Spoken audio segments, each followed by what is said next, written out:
رب اشرح لی صدری ویسر لی امری واحلل عقدۃ من لسانی یفقہوا قولی رب زدنی علما۔ اعوذ باللہ من الشیطان الرجیم،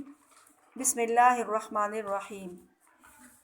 وَلِمَنْ خَافَ مَقَامَ رَبِّهِ جَنَّتَانِ، وَلِمَنْ اور اس شخص کے لیے خوفا جو ڈر گیا، مقام ربی اپنے رب کے سامنے کھڑا ہونے سے، جنتان دو باغ ہیں۔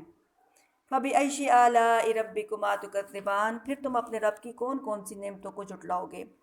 ذَوَاتَا افنان، دونوں باغ گھنی شاخوں والے۔ فَبِأَيِّ آلَاءِ رَبِّكُمَا تُكَذِّبَانِ۔ اب آج کے سبق میں جو ہے انشاءاللہ ہم سورۃ الرحمن کا آج آخری رکوع ہے، اور آیت نمبر 45 سے جو ہے نا 46 سے سٹارٹ ہو رہا ہے۔ اب جیسا کہ ہم نے دیکھا کہ پہلے رکوع میں نعمتوں کا ذکر زیادہ تھا، دوسرے رکوع میں مجرمین کا ذکر زیادہ تھا، اور مجرمین بھی کون ہے؟ چونکہ یہ صورت جن و انس کو خطاب کر رہی ہے تو اس میں مجرمین بھی انہی کو ہی کنسیڈر کیا گیا اور انہی کو ہی مخاطب کیا گیا۔ اب یہ تیسرا رکوع جو ہے اس میں زیادہ تر جو ہے نا وہ یعنی اللہ تعالیٰ کے مقربین جو لوگ ہیں یا اصحاب الیمین ہیں، جو دائیں جانب والے ہیں، جو جنت میں جانے والے ہیں، ان کا ذکر ہوگا، اور ان کو جنت میں جو نعمتیں ملیں گی۔ خصوصی طور پہ یہاں پہ 4 باغوں کا ذکر آ رہا ہے اس رکوع میں، جیسے شروع میں آیا نا کہ وَلِمَنْ خَافَ مَقَامَ رَبِّهِ جَنَّتَانِ، تو وہ شخص جو اپنے رب کے سامنے کھڑا ہونے سے ڈر گیا، اس کے لیے 2 باغ ہیں۔ تو 2 باغ تو یہ ہو گئے، اور اب کچھ آیتوں کے بعد آگے آئے گا کہ وَمِن دُونِهِمَا جَنَّتَانِ، کہ ان 2 باغوں کے علاوہ بھی 2 اور باغ ہیں، تو یعنی 4 باغوں کا ذکر آتا ہے۔ اور حدیث شریف میں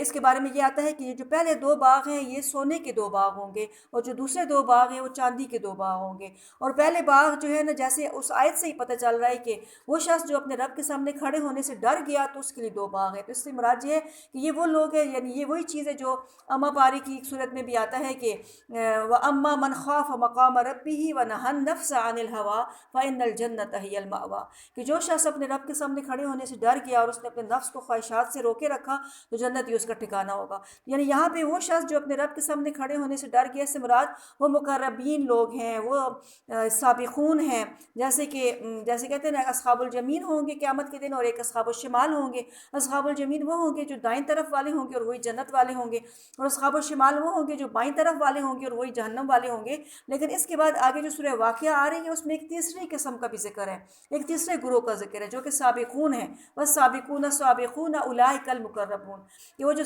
سابقون ہیں یعنی جو آگے بڑھنے والے ہیں وہی مقرب لوگ ہیں۔ تو یعنی سابقون اور مقربون یہ ایک ہی کیٹیگری کے لوگ ہوں گے، اور یہ وہ لوگ ہوں گے جو ہر وقت اللہ تعالیٰ کے سامنے کھڑا ہونے سے ان کے دل میں ڈر ہوگا، خوف ہوگا۔ کوئی بھی کام یعنی خلوت میں، جلوت میں،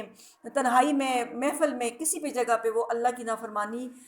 کرنے کا کبھی سوچ بھی نہیں سکتے ہوں گے، اور اس طرح کے ہوں گے کہ ہر وقت ہر کام کرتے ہوئے یہ تصور ان کے مد نظر ہوگا کہ ہمارے اس کام کو بھی اللہ دیکھ رہا ہے، اور قیامت کے دن جب ہم اللہ کے سامنے حاضر ہوں گے تو ہمیں اس چیز کا حساب کتاب دینا پڑے گا۔ تو ظاہر ہے کہ یہ صفت جو ہے مقربین میں ہی ہو سکتی ہے، اور انہی لوگوں میں ہو سکتی ہے جن کو اللہ تعالیٰ اپنا قرب خاص عطا فرمائے اور اپنی خصوصی عنایت کے ذریعے ان کے دل کو اس طرح کا بنا دے کہ ہر لمحہ وہ اپنے رب کے سامنے کھڑے ہونے سے ڈرتے رہیں۔ تو اس لیے جو ہے یہ بتایا کہ اس کے لیے ایک تو بات یہ 2 باغ ہیں، اور دوسرا پھر آگے فَبِأَيِّ آلَاءِ رَبِّكُمَا تُكَذِّبَانِ، تم اپنے رب کی کون کون سی نعمتوں کو جھٹلاؤ گے۔ اب اس کے بعد اگلی جو آیات آ رہی ہیں اس میں ان باغوں کی صفات بیان ہو رہی ہیں کہ وہ کیسے کیسے باغ ہیں اور ان میں کیا کیا نعمتیں اور کیا کیا چیزیں ہوں گی۔ جیسے آیت نمبر 50 میں فرمایا کہ فِيهِمَا عَيْنَانِ تَجْرِيَانِ، وہ 2 باغ ایسے ہوں گے اس میں 2 چشمے جو ہے نا وہ جاری ہوں گے، دو چشمے ایسے ہوں گے جو بہہ رہے ہوں گے۔ اور جیسے قرآن مجید میں جنت کے اور چشموں کا نام بھی بیان ہوئے ہیں، جیسے ایک تسنیم کا چشمہ کا ذکر آتا ہے کہ اس میں ایک چشمہ ہوگا جس کا نام عینن فیہا تسمی سلسبیلا، ایک سلسبیل کا ذکر آتا ہے کہ ایک چشمہ ہوگا جس کا نام سلسبیل ہوگا، اور ایک تسنیم کے چشمے کا ذکر آتا ہے کہ وہاں پہ جو چشمہ ہوگا وہ تسنیم کا چشمہ ہوگا، اور اس سے جو ہے نا وہی لوگ پئیں گے جو کہ اللہ کے مقرب بندے ہوں گے۔ سورہ مطففین میں بھی اس کا ذکر آتا ہے۔ تو مراد یہ ہے کہ فرمایا کہ ان دونوں باغوں میں 2 چشمے ہوں گے جو کہ بہہ رہے ہوں گے اور جاری ہوں گے۔ فَبِأَيِّ آلَاءِ رَبِّكُمَا تُكَذِّبَانِ، تو تم اپنے رب کی کون کون سی نعمتوں کو جھٹلاؤ گے۔ فِيهِمَا مِن كُلِّ فَاكِهَةٍ زَوْجَانِ، ان دونوں باغوں میں ہر قسم کے پھلوں کی 2 قسمیں ہوں گی۔ فَبِأَيِّ آلَاءِ رَبِّكُمَا تُكَذِّبَانِ، تو اب تم بتاؤ کہ تم اپنے رب کی کون کون سی نعمتوں کو جھٹلاؤ گے۔ اب یہاں پہ جو ہر قسم کے پھل، ایک تو بات یہ ہے کہ من کل فاکہہ، ہر پھل کا ذکر آ گیا کہ اللہ تعالیٰ نے جتنے بھی پھل تخلیق کیے ہیں، جتنے بھی پھل پیدا کیے ہیں دنیا میں، انسان ظاہر انسان دنیا میں زمین کی کسی ایک خاص حصے میں رہتا ہے اور اس میں کچھ خاص قسم کے پھل ہوتے ہیں، دوسرے حصے کے پھل اس تک نہیں پہنچے ہوئے ہوتے۔ اب ہم بھی مطلب دنیا میں زمین کی جس حصے میں رہتے ہیں وہاں پہ جو پھل عام ہے، مثلاً مالٹا ہے، آم ہے، انگور ہے، سیب ہے، امرود ہے، یہ چیزیں ہم ان سے واقف ہیں۔ لیکن دنیا کے دوسرے کونے میں کچھ ایسے پھل ہیں جو ہم نے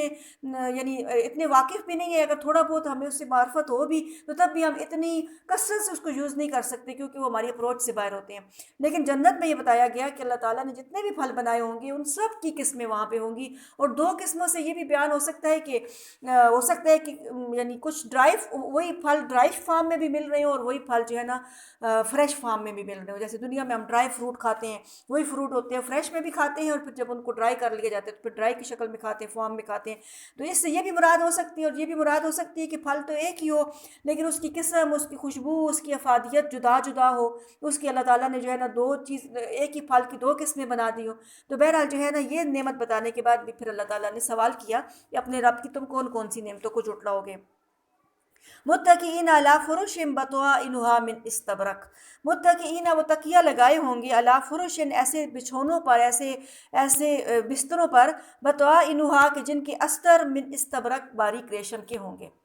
یعنی اب یہاں پہ یہ بتایا جا رہا ہے کہ ان کی استر وہ کپڑا ہوتا ہے جو کسی بستر کی کسی رضائی وغیرہ کے اندر لگایا جاتا ہے، اور ہمیشہ اس طرح ہوتا ہے کہ باہر والا جو کپڑا ہوتا ہے وہ اس سے زیادہ نفیس، اس سے زیادہ اعلیٰ کوالٹی کا اور زیادہ قیمتی اور یعنی عمدہ ہوتا ہے، اور اندر والا تھوڑا سا اس سے ہلکی کوالٹی کا ہوتا ہے۔ لیکن یہاں پہ استر کا ذکر کیا گیا کہ وہ موٹے ریشم کے ہوں گے، تو اس سے خود ہی سمجھ آ جاتی ہے کہ اس کا اوپر والا جو حصہ ہوگا وہ کتنا خوبصورت، کتنا حسین اور کتنا نفیس ہوگا کہ اس کا انسان تصور بھی نہیں کر سکتا۔ جیسے کہ ایک حدیث شریف کا مفہوم ہے نا جس میں آتا ہے کہ اللہ تعالیٰ نے جنت میں اپنے مومن بندوں کے لیے وہ نعمتیں تیار کر رکھی ہیں جو نہ کسی آنکھ نے دیکھی ہوں گی، نہ کسی کان نے سنی ہوں گی، اور نہ ہی کسی کے دل پہ خیال گزرا ہوگا کہ وہ کیسی نعمتیں ہوں گی۔ دنیا میں ہم دنیا کی چیزوں سے صرف ان کو ایک قیاس ہی کر سکتے ہیں، کنسیڈر کر سکتے ہیں کہ وہ ایسی ہوں گی، لیکن حقیقت میں ہم اس تک نہیں پہنچ سکتے کہ وہ حقیقت میں کیسی ہوں گی۔ تو فرمایا کہ ان کے استر جو ہے وہ موٹے ریشم کے ہوں گے، وَجَنَى الْجَنَّتَيْنِ دان، اور میوے یعنی پھل جو ہوں گے ان دونوں باغوں کے دان جھکے ہوئے ہوں گے۔ تو روایات میں آتا ہے کہ اگر جنتی جو ہے نا وہ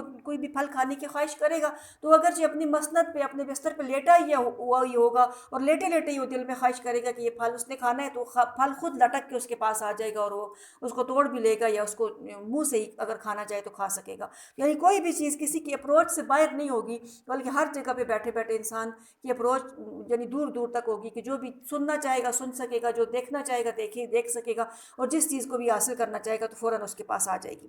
فَبِأَيِّ آلَاءِ رَبِّكُمَا تُكَذِّبَانِ، تو اب بتاؤ کہ تم اپنے رب کی، تم دونوں جن اور انس، تم دونوں بتاؤ کہ تم اپنے رب کی کون کون سی نعمتوں کو جھٹلاؤ گے۔ فِيهِنَّ قَاصِرَاتُ الطَّرْفِ لَمْ يَطْمِثْهُنَّ إِنسٌ قَبْلَهُمْ وَلَا جَانٌ، فِيهِنَّ ان باغات میں، قاصرات الطرف نیچی نگاہ والیاں ہوں گی،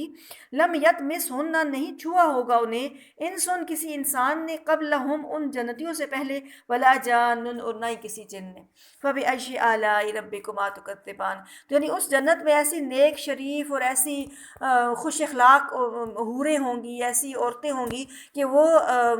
یعنی ان کی خصوصیت کیا بتائی گئی، ان کی کوالٹی کیا بتائی گئی کہ وہ نیچی نگاہ والیاں ہوں گی۔ تو اس سے پتہ چلتا ہے کہ عورت کا حسن سب سے بڑھ کے جس چیز میں ہے وہ اس چیز میں ہے کہ اس کی نگاہیں نیچی ہونی چاہیے۔ تو یہ آج کل جو یعنی بہت زیادہ بے باکی آ گئی ہے، اور بولڈنیس کو ہی جو ہے نا بہت زیادہ فضیلت کا معیار سمجھ لیا گیا ہے، تو اس وجہ سے جو ہے دوسروں کی آنکھوں میں آنکھیں ڈال کے دیکھنا یا ادھر ادھر تانگ جھانک کرنا، تو اس کو معیوب نہیں سمجھا جاتا۔ حالانکہ خود قرآن کی اصطلاح میں دیکھیں کہ قرآن جن عورتوں کی تعریف کر رہا ہے ان کی سب سے، اور کسی چیز کی ابھی فی الحال اس میں تعریف نہیں کی گئی، صرف اس بات کی تعریف کی گئی ہے کہ ان کی نگاہیں جھکی ہوئی ہوں گی۔ تو اس سے یہ پتہ چلتا ہے کہ جھکی ہوئی نگاہ جو ہے نا اس میں ہی عورت کا شرف ہے، اسی میں اس کی فضیلت ہے، اسی میں اس کا حسن بھی ہے، اس کی خوبصورتی بھی ہے۔ تو جھکی ہوئی نگاہ والی عورت جتنی خوبصورت لگتی ہے اتنی دیدے پھاڑ پھاڑ کے ادھر ادھر گھورنے والی اور دیکھنے والی عورت نہیں لگتی۔ تو اس لیے فرمایا کہ وہ جو ہے نا اس میں نیچی نگاہ والیاں ہوں گی، اور ان کی فضیلت یہ ہے کہ نہ کوئی انسان کبھی اس سے پہلے ان کے پاس گیا ہوگا اور نہ ہی جن کبھی ان کے پاس گیا ہوگا۔ جیسے آگے سورہ واقعہ میں اللہ تعالیٰ فرماتے ہیں کہ انا انشأناہن انشاء، کہ ہم نے ان کو ایک خاص گڑھت سے، ایک خاص قسم جسم سے جو ہے نا جنت میں ہی پیدا کیا ہوگا. یعنی یہ وہی حوریں ہوں گی جو جنت کی خواتین ہوں گی, وہی پیدا ہوئی ہوں گی اور انہیں خیموں میں پل کے وہ بڑی ہوں گی, جوان ہوئی ہوں گی. اور اس جو ان کے یعنی خامد ہوں گے, شوہر ہوں گے, چاہے وہ انسان ہو یا جن ہو, تو ان سے پہلے کوئی بھی ان کے پاس نہیں گیا ہوگا, کسی نے بھی ان کو چھوا نہیں ہوگا. تو یہ ان کی خصوصیت بیان کی گئی ہے. آگے اگلی آیت میں آتا ہے کہ کأنہن الیاقوت والمرجان, یعنی وہ اتنی خوبصورت اور اتنی حسین ہوں گی جیسے یاقوت اور مرجان ہوتے ہیں. یہ یاقوت اور مرجان قیمتی موتی ہیں, ان کا ذکر کیا گیا کہ اتنی خوبصورت اور اتنی نفیس کہ جیسے یاقوت اور مرجان. یعنی جو بھی موتی ہوتے ہیں تو کیا ہوتا ہے, انسان ان کو سنبھال کے رکھتا ہے, ان کو کور کر کے رکھتا ہے, اور کبھی اس پہ کوئی ڈسٹ وغیرہ پڑ بھی جائے تو فوراً اس کو صاف کر دیتا ہے. اور جو ہی اس کے اوپر کوئی کپڑا وغیرہ پھیرا جائے یا اس کی ڈسٹنگ کی جائے, اس کی صفائی کی جائے, تو اس کی چمک پھر دوبارہ سے دوبالا ہو جاتی ہے اور نکھر کے سامنے آ جاتی ہے. تو یہ ان کی تعریف کی گئی ہے کہ وہ اتنی خوبصورت اور اتنی حسین و جمیل ہوں گی کہ جیسے موتی اور وہ ہوتے ہیں, یاقوت اور مرجان ہوتے ہیں. فَبِأَيِّ آلَاءِ رَبِّكُمَا تُكَذِّبَانِ, تو اب تم بتاؤ کہ تم اپنے رب کی کون کون سی نعمتوں کو جھٹلاؤ گے. تو یہی وہ چیز ہے جس کے بارے میں حدیث شریف میں بھی جنت کی ان عورتوں کی خوبصورتی جو ہے اس طریقے سے بیان کی گئی کہ ایک حدیث شریف میں آتا ہے کہ نبی کریم صلی اللہ علیہ وسلم نے فرمایا کہ ان کے حسن اور جمال کی وجہ سے ان کی پنڈلی کا گودا, یعنی ان کا جو پنڈلی کا کے اندر جو گودا ہوتا ہے وہ گوشت اور ہڈی کے پیچھے سے بھی نظر آئے گا. اور ایک دوسری روایت میں ہے کہ جنتیوں کی بیویاں اتنی حسین اور جمیل ہوں گی کہ اگر ان میں سے کوئی ایک عورت اہل زمین کی طرف جھانک لیے تو آسمان اور زمین کے درمیان کا سارا ایسا چمک اٹھے اور خوشبو سے بھر جائے. اور اس کا یعنی اس کے سر کا دوپٹہ اتنا قیمتی ہوگا کہ دنیا و ما فیہا سے بہتر ہوگا. یعنی مراد یہ ہے کہ ان جنتی عورتوں کی یہ تعریفیں جو ہے نا حدیث میں بھی بیان کی گئی ہیں, اور یہ بتایا گیا کہ وہ اتنی خوبصورت اور اتنی یعنی نیک اور پارسا ہوں گی کہ قرآن نے ان کا ذکر کیا کہ وہ اتنی زیادہ خوبصورت اور اتنی یعنی موتی اور مرجان کا ذکر کیا گیا, یاقوت اور مرجان کا ذکر کیا گیا کہ ان کی طرح ہوں گی. یعنی حالانکہ ان سے کئی درجے بہتر ہوں گی, لیکن دنیا میں ایک حسن کو اور ایک خوبصورتی کو انڈرسٹینڈ کرنے کے لیے اللہ تعالیٰ مثالیں دیتے ہیں انسانوں کے لیے کہ دنیا میں اگر تم نے کوئی خوبصورتی کا معیار دیکھنا ہے تو یہ دیکھ لو کہ یاقوت کتنا خوبصورت ہوتا ہے, مرجان کتنا خوبصورت ہوتا ہے, اسی سے کنسیڈر کر لو کہ وہ بھی پھر کتنی خوبصورت ہوں گی. اور آگے فرمایا کہ حل جزاء الاحسان الا الاحسان, نہیں یہ احسان کا بدلہ سوائے احسان کے, نہیں یہ نیکی کا بدلہ سوائے نیکی کے. یہاں پہ احسان اور نیکی سے مراد یہ ہے کہ جو انہوں نے دنیا میں نیکی کی ہوگی, دنیا میں جو انہوں نے اللہ تعالیٰ کی عبادت کی ہوگی اور یعنی اپنی انتہا پہ پہنچ کے احسان محسن کے درجے تک پہنچ کے انہوں نے اللہ تعالیٰ کی عبادت کی ہوگی, تو پھر اللہ بھی ان کو یہ جزا دیں گے کہ ان کی جو ہے تمام خواہشات جو ہے جنت میں پوری کر دی جائیں گی. جنت ایسی جگہ نہیں ہے کہ جہاں پہ کوئی کسی انسان کی کوئی تشنہ خواہش رہ جائے, بلکہ ہر ایک خواہش وہاں پہ اس انسان کی پوری کر دی جائے گی. فَبِأَيِّ آلَاءِ رَبِّكُمَا تُكَذِّبَانِ وَمِن دُونِهِمَا جَنَّتَانِ. یہاں تک تو پہلے دو باغوں کا ذکر تھا, اب اس کے آگے جو اگلے دو باغوں کا ذکر آ رہا ہے کہ ان دو باغوں کے علاوہ دو باغ اور بھی ہیں. فَبِأَيِّ آلَاءِ رَبِّكُمَا تُكَذِّبَانِ مُدْحَامَّتَانِ. وہ دو باغ کیسے ہیں کہ وہ گہرے سبز سیاہی مائل ہیں. یعنی اس سے مراد یہ ہے کہ جیسے اوپر والے دو باغوں کے بارے میں بتایا تھا کہ ذواتا افنان, وہ گھنے شاخوں والے ہیں, گھنے یعنی ان کی ٹہنیاں, ان کی شاخیں اتنی کنجسٹڈ ایک دوسرے کے ساتھ اتنی ملی جلی ہوئی ہیں کہ بھائی اسی کی وجہ سے جو ہے نا انہوں نے جنت کی ساری زمین کو بھرا ہوا ہے. اور یہی وجہ ہے کہ حدیث شریف میں جنت کے جو درخت ہیں ان کے بارے میں یہ آتا ہے کہ جنت میں جو درخت ہوں گے وہ اتنے گھنے ہوں گے اور ان کی شاخیں اتنی دور دور تک پھیلی ہوئی ہوں گی کہ اگر ایک تیز گھوڑ سوار گھوڑے کے اوپر بیٹھے اور درخت کی شیڈ کے نیچے چلنا شروع کرے تو 500 سال تک چلتا رہے گا, لیکن اس درخت کا سایہ ختم نہیں ہوگا. اتنے گھنے درخت وہاں پہ ہوں گے. تو وہاں پہ تو اس کا ذکر آتا ہے, اور یہاں پہ ان کی صفت یہ بیان کی گئی ہے کہ وہ اتنے سبز ہوں گے, اتنے یعنی وہ ہوں گے گرین ہوں گے کہ ان کی گرینگی کو دیکھ کے جو ہے نا اس کے اوپر سیاہی کا گمان ہوگا. یعنی جب جہاں پہ گرینری بڑھ جاتی ہے, سبزہ بڑھ جاتا ہے, تو وہاں پہ دیکھنے سے ایسا لگتا ہے کہ سیاہ سیاہ سی کوئی چیز ہے, یعنی ڈارک ڈارک سا ہو جاتا ہے. تو اتنے گھنے ہوں گے کہ ان کو دیکھ کے جو ایسے گمان ہوگا کہ یہ سبز نہیں ہے بلکہ سیاہ ہے. اور فَبِأَيِّ آلَاءِ رَبِّكُمَا تُكَذِّبَانِ فِيهِمَا عَيْنَانِ نَضَّاخَتَانِ. اب یہاں پہ بھی دو چشموں کا ذکر ہے کہ ان دونوں باغوں میں بھی دو چشمے ہوں گے, نَضَّاخَتَانِ, وہ جوش مار رہے ہوں گے. یعنی روایات میں آتا ہے کہ یہ جو دوسرے دو باغ ہیں نا, یہ پہلے دو باغوں سے درجے میں تھوڑے کم ہیں. یہی وجہ ہے کہ پہلے باغوں کے جن کے لیے وہ ہوں گے ان کا تو بتا دیا کہ وہ شخص ہو گیا, وہ لوگ ہوں گے جو اپنے رب کے سامنے کھڑا ہونے سے ڈر گئے, یعنی مقربین اور سابقون میں سے جو لوگ ہوں گے. اور دوسرے نمبر پہ وہ اصحاب الجمین, جو عام جنتی ہوں گے، عام درجے کے جنتی ہوں گے۔ تو اس لیے پہلے دو باغوں کی جو صفات بھی بیان کی گئی ہیں، اس کا مطلب یہ ہے کہ وہ صفات میں اعلیٰ درجے کی ہیں بنسبت دوسرے دو باغوں کے۔ تو اب یہاں پہ بتایا کہ اس میں دو چشمے اور وہ نزاختاً جوش مارنے والے ہیں۔ تو یعنی یہاں پہ فرق یہ کیا جا رہا ہے کہ جوش تو ہر چشمہ مارتا ہے، لیکن وہاں پہ اس چشمے کی صفت تھی کہ وہ دور تک جاری بھی ہے، پانی اس کا بہہ بھی رہا ہے، نہ صرف یہ کہ جوش مار رہا ہے بلکہ ساتھ ساتھ بہہ بھی رہا ہے۔ اور یہاں پہ صرف جوش کا ذکر آیا کہ اس میں دو چشمے جو جوش مار رہے ہوں گے۔ وَبِأَيِّ آلَاءِ رَبِّكُمَا تُكَذِّبَانِ فِيهِمَا فَاكِهَةٌ وَنَخْلٌ وَرُمَّانٌ، فِيهِمَا ان دونوں باغوں میں فاکہۃ میوے ہوں گے، ونخل اور کھجور، ورمان اور انار ہوں گے۔ وہاں پہ تھا ہر قسم کے میووں کی دو قسمیں ہوں گی، لیکن جہاں پہ میووں کے صرف نام لیے گئے کہ یعنی میوے ہوں گے، یعنی فروٹس وغیرہ ہوں گے، اور خصوصی طور پہ اس میں کیا ہو گیا، کھجوریں ہوں گی اور انار ہوں گے۔ فَبِأَيِّ آلَاءِ رَبِّكُمَا تُكَذِّبَانِ فِيهِنَّ خَيْرَاتٌ حِسَانٌ، ان باغوں میں اچھے اخلاق والی اور حسن و جمال والی ہوں گی، یعنی وہی حوروں کا ذکر ہے جیسے جو اگلی آیت میں آ رہا ہے۔ اور وہ کیسی ہوں گی کہ ان کے اخلاق بھی اچھے، ان کا کردار بھی اچھا، ان کی شکل صورت بھی اچھی، اور ہر لحاظ سے اپنے شوہروں کے لیے جو آرام اور خوشی اور اس کا سبب ہوں گی، یعنی راحت کا سبب ہوں گی۔ کسی طریقے سے بھی ایسے نہیں ہوں گی کہ جس طرح عموماً دنیا میں ہوتا ہے نا کہ عورتیں فرمائشیں کر کر کے اور الٹی پلٹی چیزیں کر کر کے جو ہے نا شوہروں کو تنگ کرتی ہیں، اور لڑائی جھگڑے یعنی گھر والوں کے ساتھ اور اس شوہر کی گھر والوں کے ساتھ، جس کی وجہ سے وہ بیچارے پریشان رہتے ہیں۔ تو وہاں پہ یہ نہیں ہوگا کہ ان کے اخلاق بھی اچھے ہوں گے، ان کی کردار بھی اچھا ہوگا، سیرت بھی اچھی ہوگی، شکل بھی اچھی ہوگی، کہ ہر لحاظ سے شوہر کے لیے وہ یعنی راحت اور اس کا خوشی کا سامان ہوں گی۔ اور آگے فرمایا کہ حور مقصورات فی الخیام، وہ کون ہوں گی؟ حوریں ہوں گی مقصورات جو کہ روکی ہوئی ہوں گی، فی الخیام خیموں میں، یعنی وہ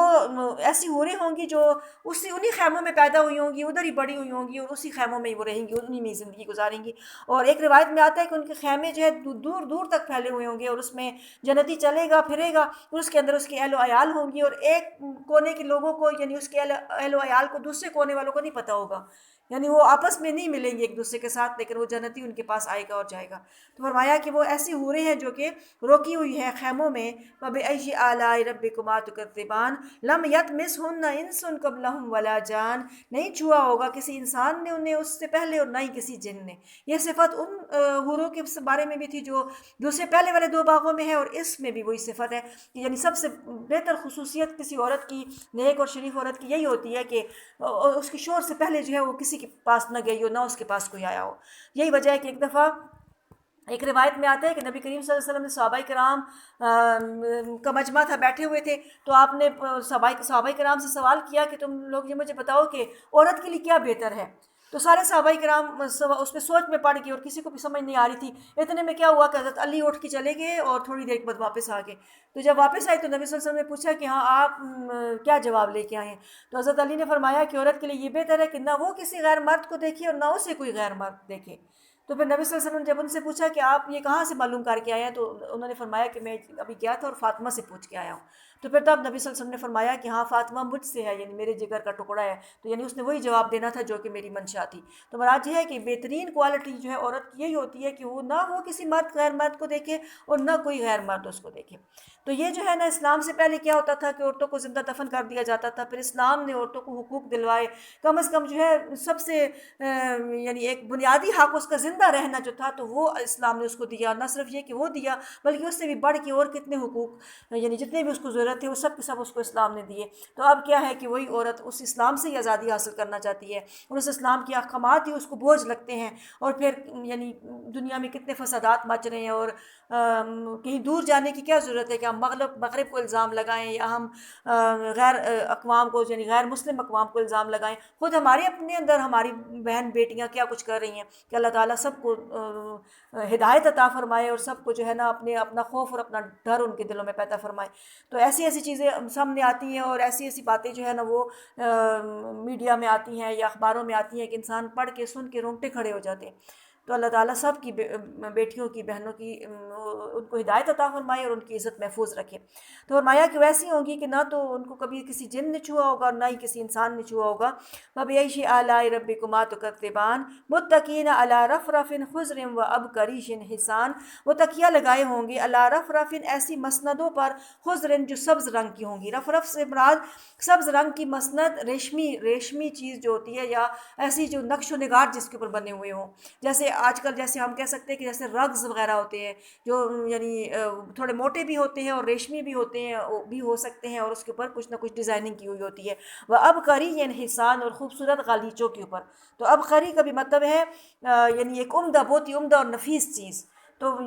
اس سے مراد ہے کہ مسندیں ان کی بہت اچھی ہوں گی، بیٹھنے کی جگہ بہت اچھی ہوں گی، بہت ہی دلکش اور بہت عمدہ اور نفیس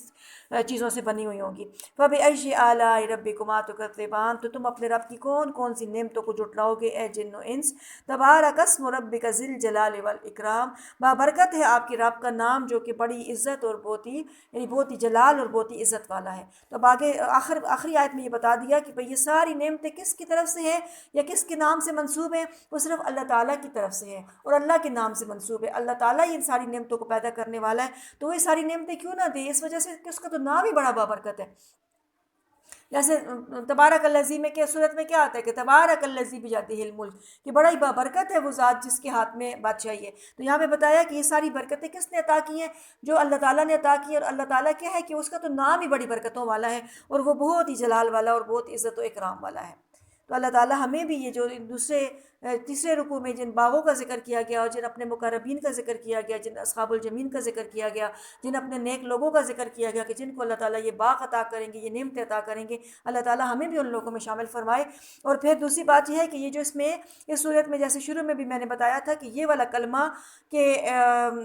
فَبِأَيِّ آلَاءِ رَبِّكُمَا تُكَذِّبَانِ 31 مرتبہ یہ آیا ہے اور بار بار ایک نئی نعمت کے ساتھ آیا ہے اور بار بار یہ احساس دلانے کے لیے آیا ہے کہ یہ بھی اللہ کی نعمت ہے اور اس کے اوپر بھی اللہ تعالیٰ کو شکر ادا کرنا چاہیے. تو لہٰذا جو ہے ہمیں بھی اللہ تعالیٰ کی، کیونکہ جیسے اللہ تعالیٰ قرآن مجید میں خود فرماتے ہیں کہ لَإِن شَكَرْتُمْ لَأَزِيدَنَّكُمْ وَلَإِن كَفَرْتُمْ إِنَّ عَذَابِي لَشَدِيدٌ، کہ اگر تم شکر کرو گے تو میں تمہیں نعمتیں زیادہ دوں گا، اور اگر تم ناشکری کرو گے تو پھر میرا عذاب بھی بہت سخت ہے. تو اللہ تعالیٰ ہمیں اپنی تمام نعمتوں کے اوپر قدر کرنے کی اور اس کے اوپر شکر ادا کرنے کی توفیق عطا فرمائے. اور پھر یہی وہی بات کی جو شروع میں نے ذکر کی تھی کہ جب نبی صلی اللہ علیہ وسلم نے فرمایا کہ جب یہ صورت میں نے جنوں کے سامنے پڑھی تو وہ جب بھی اس آیت پہ پہنچتے تھے تو وہ یہ والا کلمہ بولتے تھے کہ لا بشیء من نعمک ربنا نکذب فلک الحمد، کہ اے اللہ ہم آپ کی نعمتوں میں سے کسی بھی چیز کی تکذیب نہیں کرتے اور تمام تعریفیں تیرے لیے ہی ہیں. تو ہمیں بھی چاہیے کہ کم از کم اگر ہم ہر اس کے بعد آیت میں جب یہ ریپیٹ ہوتا ہے تو نہیں پڑھ سکتے تو کم از کم صورت کے ختم ہونے کے بعد تو ہمیں ضرور یہ کلمہ جو ہے نا دہرانا چاہیے. صدق اللہ العظیم.